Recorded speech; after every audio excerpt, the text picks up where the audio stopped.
কাবা ঘর নির্মাণ করতে হবে, পুনর্নির্মাণ করতে হবে।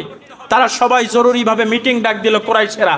মিটিং ডাক দেওয়ার পর কাবা ঘর কেমনে নির্মাণ করা যায়, কিভাবে করা যায় এ বিষয় নিয়ে পরামর্শে বসলো। পরামর্শে বসার পর তাদের কাছে হালাল টাকাও ছিল, হারাম টাকাও ছিল। সবাই এক এক করে বলল, ভাই আমার কাছে আসলে হারাম টাকা এতগুলো আর হালাল টাকা হচ্ছে এতগুলো। যেহেতু কাবা ঘর নির্মাণ হবে, মসজিদ নির্মাণ হবে, সেখানে তো হারাম অংশ দেওয়া যাবে না, কাজেই আমার হালালটুকু আমি দিলাম। এইভাবে কুরাইশের লোকেরা সবাই মিলে হালাল টাকাগুলো একত্রিত করলো। করার পর হিসাব মিলায় দেখে এই হালাল টাকা দিয়ে যদি কাবা ঘর নির্মাণ করে তাহলে পুরা এরিয়া জুড়ে তারা নির্মাণ করতে পারবে না, হাতিমটা বাদ রাখতে হবে। এই জন্য তারা হালাল টাকা না থাকার কারণে হাতিমটা কাবা ঘরের ভিতরে ঢুকাইতে পারে নাই। হাতিম বাদ দিয়ে বাকি অংশটা কাবা ঘরের এরিয়া করে তারা বিল্ডিং নির্মাণ করেছেন, কাবা ঘর নির্মাণ করেছিলেন। সুবহানাল্লাহ বলেন।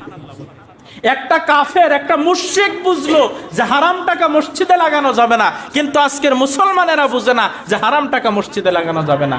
ওই সুদখোরের সুদের টাকা দিয়ে, ঘুষখোরের ঘুষের টাকা দিয়ে আপনি যখন মসজিদে টাইলস লাগাবেন, ওই টাইলসে যখন আপনি সিজদা করবেন, পবিত্র না অপবিত্র? তাহলে জায়গাটাও অপবিত্র।